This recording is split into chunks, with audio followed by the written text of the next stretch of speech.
Well, hello, nation. This episode, Joe is sitting down with Nicoli Gonnella and Dakota Krout as they talk about lit RPG and the future of the publishing industry.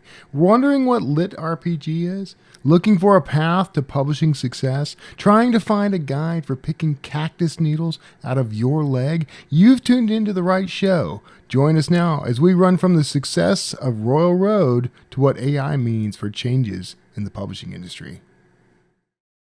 Hey, it's Joe from Author Nation, and today we have Nicoli Gonnella and Dakota Krout, the team from Mountaindale. And you know what? We're just going to talk all things lit RPG, cultivation, what you guys are thinking about it means for you today to be a writer and live your best life in writing. It's just so people know we're doing this. We're on a retreat. I'm actually picking cactus needles out of my leg. We're in Arizona. We're setting up. I walked right into a cactus. I warned you. And we're here hanging out, kind of recharging the batteries. And we thought it'd be a great time to get together and have these two guys on the podcast and talk about what they see the future of the industry and their specific genre, and maybe talk through some of the things that you guys are dealing with today. So Dakota, you want to start? Maybe tell a little bit about, your company and what you do. And so Mountaindale Press is exclusively focused on lit RPG, cultivation, and game lit titles. So essentially that is a type of progression fantasy, or I would more say even epic fantasy, usually with a video game overlay on top of the epic fantasy story. So it's really fantastic for people who like the experience of reading books and playing video games. You kind of get both of those at the same time. You don't choose your own adventure, but you basically get to play a character who gets to play or gets to go through a huge game. Lets you experience 300 hours of awesome, fun things happening where you get to watch and participate and be a part of things. So it has been a very successful genre. It has been a very popular one, and to that effect. So I have as Joe mentioned, I had a release, book 3 in trilogy come out today. That's Omelet Endgame, really fun one. And Saturday, just a couple of days ago now, book 1 had hit number 6 in store. So I have high hopes for this one. Yeah, great, awesome. And Nicoli, I want to tell a little bit about you and how long you've been writing, and exactly, like you just had a recent release too, didn't you? Or are you getting ready to release? I'm getting ready to release. Coming up. Yeah, I release next Wednesday. I started writing forever ago, but I really started writing in this genre in 2020, and then got picked up by this guy pretty early into that journey. It was like 3 months in. I saw something awesome and couldn't say no. Which was great. And I said, is this a scam? And I had to look him up. Yeah. But why is he asking for my social security? Yeah, right. Yeah. It's weird. I had to pay him to publish me. No, yeah, right. Oh. Don't make that kind of false information. That's a lie. No. I started doing that, and it's been a lot of writing since then. I started writing my story, Unbound, in 2020, and first published on Amazon in 2022, and had like 6 books up to that point. I'd written 6 books in those 2 years, and then have been doing it since. And then next week is book 9 in the series, and that is lit RPG, as he publishes, and but it's also additionally isekai or portal fantasy, action adventure. Yeah, so let's talk. Like I know you've bounced around in different series, but taking say the recent series you did, how is that similar, like in the genre, but like you guys definitely are writing different stuff. Can you kind of like help people understand that? Yeah, absolutely. So basically all of my books, my personal books, are kind of only held together by my brand, right? So my brand is just fun books, puns, jokes, and coffee for me personally. And so there's always elements of that within all of my books. But I've written everything from standard, like right in the middle of the road, lit RPG with my main series, Completionist Chronicles, where it is like a guy is going into a new world, but it's kind of video game like, and going from kind of weak to strong protagonist. So really, really right in the center for regular fantasy within our genre. to now this trilogy that just came out was a more post-apocalyptic. So it's like the end of the world, magic has come to Earth, and things are going wildly terrible. And so now my characters are going through that. So it's it can be many subgenres under the overarching umbrella of lit RPG, game lit cultivation. But one of the coolest things is there's room for every genre within this umbrella, which is really cool. Yes, there very much is. Very much is. Well, and you actually had the Dungeonborn before that. Yeah. So what also to kind of reference in and going over to Nicoli when you talk, I'm real interested in talking and hearing from you guys both ways the change from whatever year it was you wrote Dungeonborn to what Nicoli's doing now and how fast this genre has changed and where the talent is coming. Okay. So the first series I wrote was a subgenre called dungeon core, right? So it is essentially writing a place that is trying to lure adventurers in, and then like promises gold and power and other things in return for them hopefully falling prey to the traps and the wild creatures in the dungeon. And so it's very like Dungeons and Dragons-esque. And so it has had like massive market appeal to the effect where Audible actually recently put it on the list of Audible's top 100 fantasy titles of all time. So it does have mass market appeal while also still feeling very niche and still feeling, small-ish, but it's not like it's a fantastic growing community. Going from that to where we are now has definitely been a I don't know. I don't want to say like a trial, but it has been a really rapidly shifting market. Very much so. Yeah. Especially as it's grown. Mm-hmm. It's in the early days. I mean, I wasn't part of it. I wasn't publishing at that time. But in the early days, it was substantially less authors. Oh, way fewer. Yeah. Putting out work, and it has only kind of grown exponentially with people putting more and more work out there. And in my case, I came from serialization, so I was on Royal Road originally, and that's how I kind of got my start and got my toes wet with Patreon and earning a living through that before I ever made anything off of Amazon, which has proven not just for me but for a lot of people to be a new path, or at least another path towards a kind of viability of doing this as a career, which has led to even more people trying it. Yeah. Yep. So, like, for the folks that might not know what Royal Road is, like, how long has that been around, and how did it come to be? Like, it originally was kind of a weird thing. Yeah, it was originally a fan site for legendary Moonlight Sculptor, which was a Korean web fiction. It was a translation site for that, and it was like kind of a fan site for it. And then I think when either those stopped or something like that, it transitioned. The word Royal Road comes from that story. Okay. And then it transitioned to just kind of being a hosting for fiction. People just posting free fiction online and stuff, whether it was fan fiction or otherwise. And then it shifted before my time, before I found it. I didn't find it till 2015 maybe. So it's been around a while. It's been around a while. And then it was, and it's grown quite a bit. And the amount of people, not only the amount of people posting on it, but the kind of talent posting on it. There are a lot more people who are better at writing even than say, they were putting out there before. So it's very interesting to see it growing along with it. Yeah, and it, as you mentioned, it has been growing, and as we find,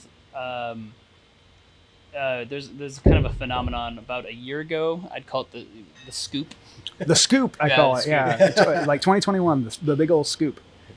And what was the scoop? The scoop was when a bunch of indie publishers came in, recognized the fact that there's a lot of talent out there, and they started kind of making offers. Yep. So pretty much if someone hit the top 10 trending, top 10 on store, like they would just come in and offer them a publishing deal, a contracting deal. Luckily for me, I was really happy with, like, for Mountaindale. I had just been going in and just very carefully, very cautiously selecting people that I thought were just going to be fantastic. And it's been working out really well. Working out great. Yeah, I think so. Yeah. So I didn't make like mass contracts or anything like that, but it has because so many publishers have come in and just like offered just this mass amount of contracts. Would you say that writing and producing on Railroad has increased. Oh yeah, absolutely. As a direct result, and then as a result of that, and then also there's been a few very very big hits. Yes. That have, and then we all make it very clear. We came from Railroad. We're still serialized. Most of us are still serializing there with the kind of the books that aren't out yet. And it drove people there, and like, oh well, they're making a ton of money on Amazon doing this, and then let's see where they came from, and then try to replicate the model. Yep. Participate. Yeah. So let's kind of double click on that and talk about like why did that work for you? Like because it's a very different commitment to your fans, and a lot of people. While it sounds great, I can make money, and we could talk about there was you've done really well, and there's been multiple others that have done even better than you. Even better, yeah. Absolutely. What's involved to if you sign on the dotted line that you're going to try and make this a go on serialized fiction? Well, I mean, really, the first thing with if you're doing serialized fiction, the thing you got to do a lot is you have to be consistent and be dedicated to putting out the content. A serialized fiction, for anyone who doesn't know, it's just chapter by chapter of your book. And it also kind of functions a little differently because a lot of times it's they're very decompressed. As opposed to some books very concise and tight. Whereas it kind of behooves you to do more decompression and kind of expand your storylines because you get more chapters out of it and you get more engagement from there. So really, the first thing you have to do is kind of commit to doing it, and the fact that it's probably going to take a while. It's going to take a while to kind of amass fans. I mean, it's a little faster now, at least the initial burst, kind of getting onto their rising stars list and all that stuff and kind of getting the attention. But, it's definitely more of a long haul than a quick book. I'd say like 18 months to almost 3 years usually is kind of before you have a big fan base. Yeah. So it's similar to any kind of audience building. You have to very much so. Very focused, Very much so. Before you can start relying on them to go and buy your book when you put it out. Yeah. And because up until then, maybe not. Yep. They just want free stuff made. The buy-in is reading the book.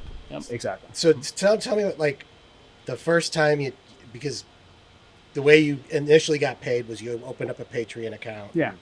Tell me about like the first day you turn this thing on, you start seeing stuff pop onto it. Well, it was very exciting the very first time. But so I started in February 2020, about mid-February. And I had 20 chapters ahead. So you could read what was free on Patreon, which is a couple chapters, and then you had 20 chapters ahead, if you wanted to pay me $10. And the very first patron I got one patron that first month. One. And it was so exciting. It was a thrill. $10? $10 whole dollars before taxes and fees. And fees. That's a big one. Very exciting. Then the second month, I think I got like almost $100. So it was, which is amazing. I was like, oh, huge increase. 10x is business in 1 month. And click then, here to learn more. That's right. One weird trick. And then in April, I finished the metrics to hit what was then trending, which were very simple metrics, but I wasn't paying attention to them. But it was just you had to have enough ratings on it, and you need to have a cover. So I slapped some whatever cover on there. It was a piece of art I had done forever ago. And then it shot onto the trending list, and it went up to #1, and it stayed there for a month. And then that first month, it was like $7,800 I made. Wow. Which was a huge jump. And it was that was just shocking. It was, yeah. And every single email I get, I had email alerts for whenever I got a new patron, and it was just I was at my day job, and I was like, I did very well, mixed with the fact that was 2020 in April, and pandemic was just kicking anything off. going on then? Yeah, something was going on. It was a very weird. It definitely got me through COVID. That's for sure. Because it was like real stressful, and then it was just like this was keeping me buoyed up near the surface. It was great. Now, was there like a place where you were going and learning how to do this stuff, or because I'm thinking back to like when you got started in like indie publishing in this space?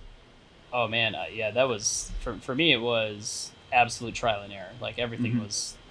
There was nothing. Like literally, I didn't look to see if there was other genre for myself. When I first put out my book, I didn't look at anything. I just put my book out there. And just so happened to catch the eye of a guy who was reviewing books at the time and pushing people. And that's how I got my start. But yeah, I mean, probably have a different experience than that. Mine was a little bit easier in the sense that I was very much aware of the genre as it existed because I'd been reading books on Kindle and things like that. And then I was an avid reader on the site originally. So I knew kind of how the site functioned in a certain sense. And then I didn't know there was a lot I didn't know. And so a lot of that was trial and error. Just like how fast should you be updating? What's this?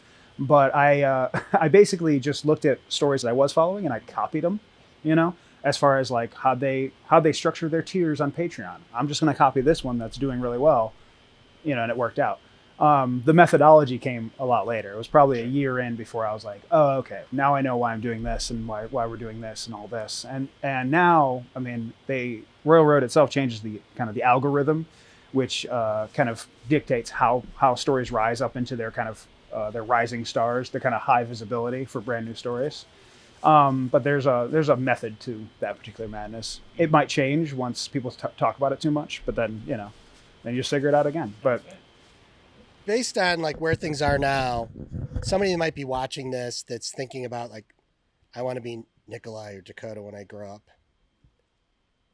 What would you do today to, if you were them? What would be the steps that you would take? What would be, the places you would go learn, and, what practices would you make sure that you did on a regular basis? Just practice. It's really just writing every day is probably the biggest one. Mm-hmm. It's committing to the time and the effort to write every day. At first, it doesn't matter how much, 10 words, 100 words, doesn't really matter how much. I'd do more than 10 words, probably. I would do more than 10 words. I would advise more. But you just scale that, up. like, seriously, let people know what you're doing. Like, mm-hmm. the kind of level of writing is required. Mm-hmm. Sure. Yeah, we to keep up with serialization, the minimum I would say is about 10,000 words a week to put out. Yeah. And that's if you're just barely staying afloat. You want to be ahead. You want to be ahead. Yeah, so like more realistic, 15, 20. Yeah. So you could build up and like get your backlog going, but once you're on the train, the train moves at 10,000 words per exactly. week. Yes. And that's what I did. And that's another thing I would say. If you're doing a serialization, make sure you have a backlog, both for Patreon, if you're doing that, if that's what you want to do, just so you have content for them to pay for. You can earn money on your work. And a backlog of at least like a month for yourself, because the biggest killer in writing as much as we do is burnout, and it's you fall behind, you get sick, something happens, kids, family, anything, just things happen, and some of it's just like maybe you're just tired, and you're just not used to the crazy schedule. Build in the break time for yourself. I'd say on my end, because I'm not doing serialization, right? So my whole thing is writing books and staying relevant within the genre as it stands. And when I talk to authors who want to do what I do or write it within my genre, I usually tell them about 2,000 words a day will get you a book every 10 weeks, right? So if you're writing 5 days a week and doing 2,000 words a day, that's about a chapter, right? So that's about pretty solid for a chapter. 2,000 is good size for a chapter. I'd say so. So you get a chapter a day, you get 5 chapters a week, and you get 100,000 words in 10 weeks, right? So not bad. And 10 weeks, it gives you time for an edit, so you can have a book out once every 4 months, which is 3 books a year. I recommend, that is where I recommend any newbie who is serious about doing this as a career starts, right? Like, see if you can keep that pace up, because that is essentially what's required in independent publishing or self-publishing for staying relevant within the market, within the genre. And then what about like discovery writing, plotting? Like how is that in this genre? I personally write a book every 4 to 6 weeks. So if I'm writing, usually I write 4 days a week, but I do about 8,000 words a day when I do that. And so my goal is a book a month, written rough, like first draft. Mm-hmm. And I cannot do that with discovery writing, right? I cannot keep up that pace. And so typically what happens is between books, I will write, or between books that I'm writing, I usually will do 3 outlines at a time, so 3 books in a row. and then make that as clean and cohesive as I can from book 1 to 3, and then make sure all my ducks are in a row, and then I start writing and do that whole arc end. And as soon as I'm done with the first draft, do the next 3 outlines for the next arc of the series or for the next books that I'm going to do before I go back and do my editing passes on those books to make sure that everything then is nice and tight and clean.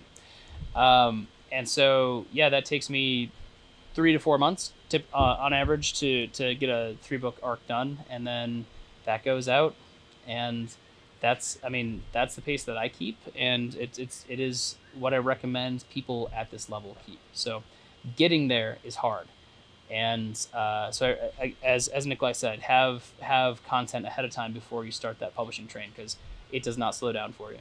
It's nice to have that buffer. It is. That's for sure. I ate through my buffer because my books are very long, and it varies, but I'm at a pace now where I'm doing about 3 months. I can do 1 book as opposed to his 3. Well, my books are like 124,000. Mine are on average 250,000. Right. So he does about $2 for each of my books. Yeah. So he's actually right on pace. Yeah. So it's but as far as like staying relevant and everything, still works out, obviously, the same amount. And that's really just down to audience and expectations. And you hand them a big book, there's a little bit more leeway, in that process to be like, oh, okay, well, the next one's going to take a while. Yeah. It's kind of going back to that topic though, like what's your process do you do outlines? Do you? Oh yeah. I outline heavily. I've never really been good at the discovery writing stuff. I do leave holes. I do leave holes in the outlines, like bits where I'm just like, well, I'm not sure what's going to go here. It'll be fun to figure that out. I don't outline so tightly that everything's figured out from the get-go, but it's still, at this point, very tight to make sure that everything's kind of lining up. I do a book at a time, but I will also do multiple books ahead to at least gesture outlines to kind of be like, okay, we're building towards this. Because otherwise, yeah, you have that multi-book arc that you want to actually go somewhere. Yeah, you gotta pay attention to that. With discovery writing, and with us, the other reason against discovery writing for my process is just that. Oh wow, I lost the train of thought. Nope, it's gone. Well, it's really difficult. It's really difficult to make a cohesive story. Yeah, that's why I can't discover Rick. I can't think. You can't get through a podcast. Can't get through a podcast fast enough. So that's what happens. No, because check my notes. It can, for me, it slows me down. So if I'm like, hey, I don't know where I want to go, I might just be done for the day, because I'm like, okay, I'm going to come back to this. But if I look over and I'm like, oh right, that's what I was going to do. That was what I was working toward. I use my outline more like a writing magnet, so that it lodestone back to where the story is meant to go. Well, and you're both going over at least 3 books. In your case, how long is Unbound going to be? It's 12 books total. Yeah. So yeah, my main series is going to be 20 books. It has 11 books in it currently, but I have 3-book series, 5-book series, working on a 6-book series, and a bunch of stuff like that. So fun times. 17 book series out right now too. So like you guys are big deals in the industry. Let's be real. We did it. Yeah. How do you remain a big deal in this industry? Like this stuff changes fast. This is it's not the same industry that you were in. It's entirely luck. You just totally, like, you do nothing, you just wait and hope everything happens for you. Typically that's how I found it to be successful. Or conversely, it's every single day we're working our butts off.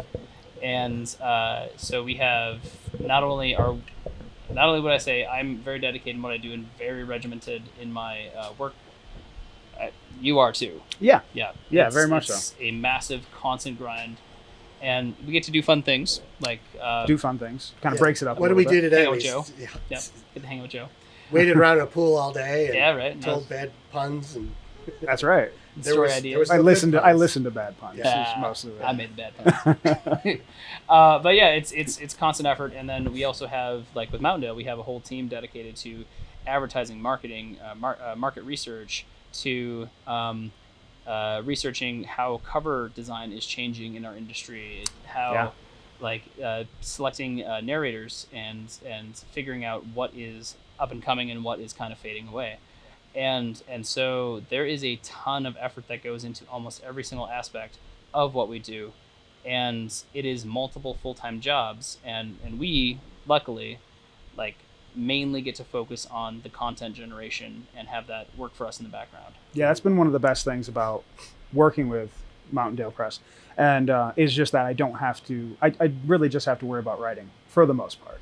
Right. I do, however, because I'm concerned with my own career, and I want everything. I want to know, and I want to be on top of things. Is I also I do similar things. I look at covers. I look at this stuff. I just know they also have my back, which really helps with the stress of that.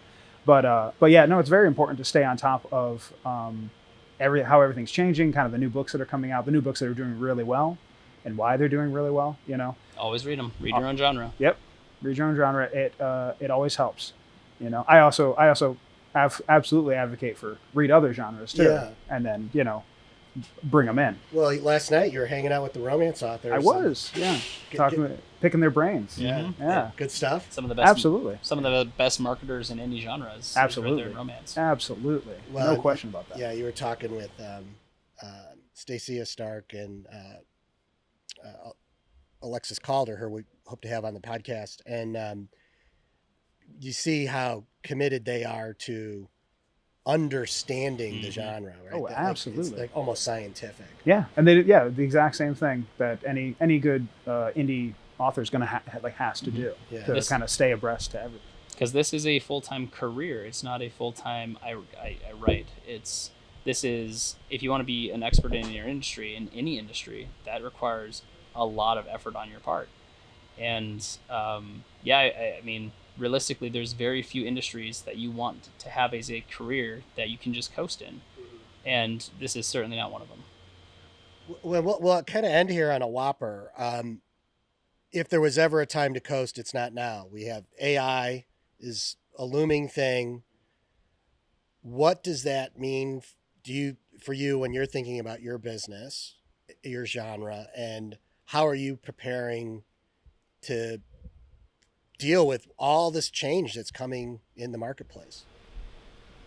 I mean, I deal with it step by step. Really, AI doesn't really factor into a lot of what I do on a day to day.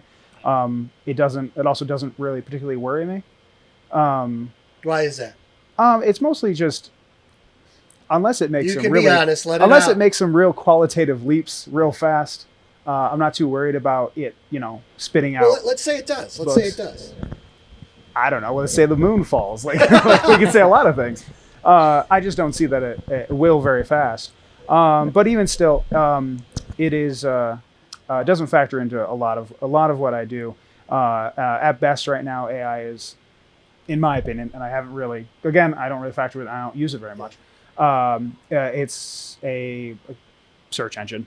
It's a kind of a glorified search engine as it stands right now. Which comes back with a lot of incorrect data. Which comes a lot of incorrect data. Which it's your drunk uncle. It's as good as namegenerator.com. Pop it in. Most of those suck, but I can take these suffix and this prefix and smash them together, and I got something now. That's about my concern with AI as it stands right now. The future, I don't know. That's a little hazier. But from a publisher. Oh yeah, so as a publisher, it's a really interesting tool, because one of the nice things is in my company, it's not going to put anyone out of business, right? All it's going to let us do is do more work faster, right? So my whole goal with this is analytics. I like AI for analytics. Like I want to be able to figure things out faster and consistently get back things that I've been, requesting. So if I'm trying to keep track of my storyline and make everything, my series alignment go really well, what I want to do with that is figure out code, because I have a degree in programming, so I have quite a bit of experience in programming before this, and so I want to use it as an analytic tool, right? And I think that is what it's going to be really good at, what it's going to be really functional at. I want to use it for search engine optimization for my direct sales site. I want to use it for ad copy and image generation for ads, so I can pump out tons of ads at a cost that is low, so then I can put the money behind pushing the ads out to people to see them, right? So everything that we can do with that is going to be of a benefit to our very human authors, and that's always been, since it has become viable for those things, is something I've been trying to figure out, and with various levels of success. Yeah, that's a great point. I think, in the community, people get so concerned about content creation, and it's not ready yet for what you just talked about. But when you can go to AI and have it do some amazing analysis for you on complex subjects, it's going to change your ability to find new markets and to, be in a situation where you can, delve into databases or compile things that you never could do before. And that's going to be real, in my view. I was talking with another author the other day, and it's like, I want AI that has looked at every MRI slide to look at my MRI slide, not some worn out doctor that's in India. That's the cheapest guy that my insurance company will let look at a slide, right? Like, I think that's where the beauty of some of this stuff is going to be for us. And, embracing that on the marketing side is going to help maybe this guy sell a book or two. Yeah, heck yeah, man. It's true. It lets us put money behind things that are actually beneficial to our authors, and that's the thing that I'm most excited about. Like, because if we wanted it, like, a year ago, if we wanted art for our ad copy, that was, a month wait and maybe like anywhere from like $50 to $300 for one ad. And now I can put $50 to $300 behind like 10 ads that are actually spending that money to draw new people and new audience in. So it's just another tool. That's the thing. Like, in the industry, is going to be just another tool to help be more efficient and more effective at what we do. Awesome. Well, it's great having you guys on, and you both going to be at Author Nation. You're both going to be speaking and signing. Woohoo! Be exciting. Yeah. So It's very these are exciting. two guys that are, if you're an author and you're wanting to learn from some of the real thought leaders in the industry in this particular genre, they're going to be there. If you're one of their fans, they're going to have some amazing stuff for you at this show in November for you to come see. I was with Dakota today, and he was sharing some ideas of some stuff he plans to do at the show, and it's pretty crazy. So if you're one of his super fans, be ready. All right, thanks a lot. Thank you, Joe. Thank you, Joe.